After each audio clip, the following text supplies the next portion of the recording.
अयोध्या के राम मंदिर में चढ़ावा चोरी मामले में जांच तेज हो गई है। इस केस में जेल में बंद 8 आरोपियों के घरों पर आज सुबह पुलिस ने छापेमारी की है। 6 टीमों ने अलग अलग ठिकानों पर पहुंचकर परिजनों से पूछताछ की और पड़ोसियों से भी आरोपियों के बारे में जानकारी जुटाई है। आरोपियों की खरीदी गई संपत्तियों के कागजात, बैंक खाते और आर्थिक लेन देन की भी जांच की जा रही है। इस कार्रवाई में राजस्व विभाग के अधिकारी और लेखपाल भी शामिल रहे हैं।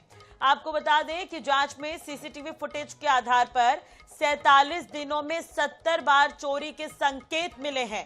तो एसआईटी की जांच जारी है और आगे भी कई बड़े खुलासे होने की संभावना जताई जा रही है। वहीं श्री राम जन्मभूमि तीर्थ क्षेत्र ट्रस्ट ने महामंत्री चंपत राय और ट्रस्टी अनिल मिश्रा के इस्तीफे की पुष्टि कर दी है, जिस पर 11 जुलाई की बैठक में निर्णय लिया जाएगा।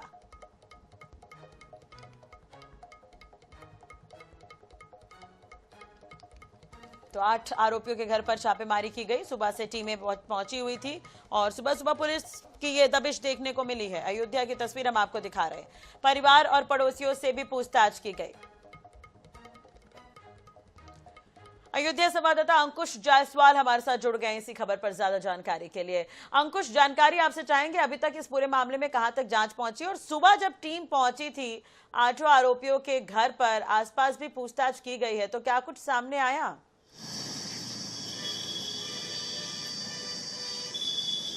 देखिए, बिल्कुल जिस तरीके से एसआईटी ने रिपोर्ट सौंपी थी 25 तारीख को और उसके बाद जो एकाएक कार्रवाई का जो दौर है वो अब शुरू हुआ है और 26 तारीख को जो ट्रस्ट की ओर से एफआईआर कराई गई थी श्री राम जन्मभूमि थाना क्षेत्र में, जिसमें 8 आरोपियों के खिलाफ नामजद और 1 अज्ञात के खिलाफ एफआईआर दर्ज कराई गई थी। उसके बाद से लगातार जो पुलिस की ओर से जांच जारी है और धरपकड़ की बात जो है, इनके जो घरों पे जो बरामदगी की बात की अगर की जाए तो करीब 80 लाख के आसपास जो है बरामदगी भी हो चुकी है जो जितने भी आरोपी थे। और उसके साथ साथ आपको ये भी बता दें कि पुलिस हर पहलू पे जान दे रही, क्योंकि एसआईटी ने जो रिपोर्ट सौंपी थी उसमें ये भी सामने आया है कि 40 दिन में 70 बार किस तरीके से चढ़ावा चोरी में हेरा फेरी की गई थी।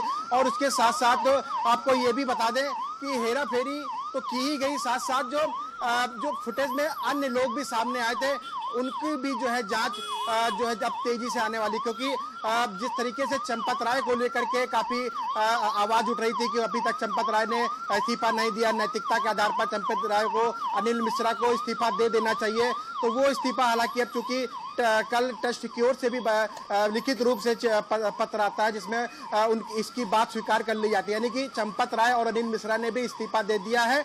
और आने वाली जो 11 तारीख है इसको जो न्यास की बैठक होगी, इस इस्तीफे पर जो है समीक्षा बैठक यानी समीक्षा की जाएगी। तो लगातार जो कार्रवाई है उसका दौर जारी है और आने वाले दिनों में आगे कितने कितने जो है नाम और सामने आएंगे, किन पर कार्रवाई होगी, ये आने वाला वक्त बताएगा। लेकिन आज सुबह जिस तरीके से पुलिस, राजस्व विभाग और लेखपाल की टीम ने आरोपियों के घर पर दबिश दी, उनके कागजातों को जो है अपने हाथों में लिया और जो उनके जो बैंक खाते थे उनको खंगाला गया और साथ ही साथ जो भी उनकी संपत्तियां हैं उनकी भी जांच की जा रही है कि आखिरकार इतने कम समय में आखिरकार अगर कोई संपत्ति ली गई है तो कहां से उनके पास इतना पैसा आया, अगर बैंक खाते में पैसा वो जमा कर रहे थे तो इतना पैसा उनके पास कहां से आ रहा था। तो सभी पहलुओं पे जांच की जा रही है। ठीक है, नजर बनाए रखिएगा, अपडेट आपसे लेते रहेंगे। बहुत बहुत शुक्रिया तमाम जानकारी और बातचीत के लिए।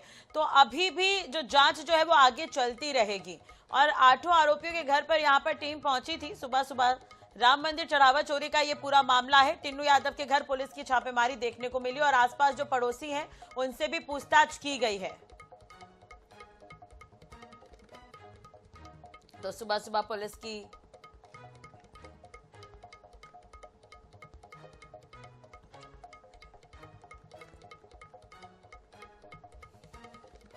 तो दान के रुपए को कक्ष तक लेकर आने और गणना करने का ये पूरा मामला, आरोप क्या कुछ है वो आपको बता देते हैं। अविनाश शुक्ला जो 8 आरोपी हैं उनमें से एक है। अयोध्या के आसपास संपत्तियां अविनाश शुक्ला ने खरीदी है और ये भी आरोप लगा है कि दान पात्रों को गणना कक्ष तक लेकर आना और निगरानी करना उमाशंकर मिश्रा की जिम्मेदारी थी। इसके अलावा हेराफेरी का भी इन पर आरोप लगा है।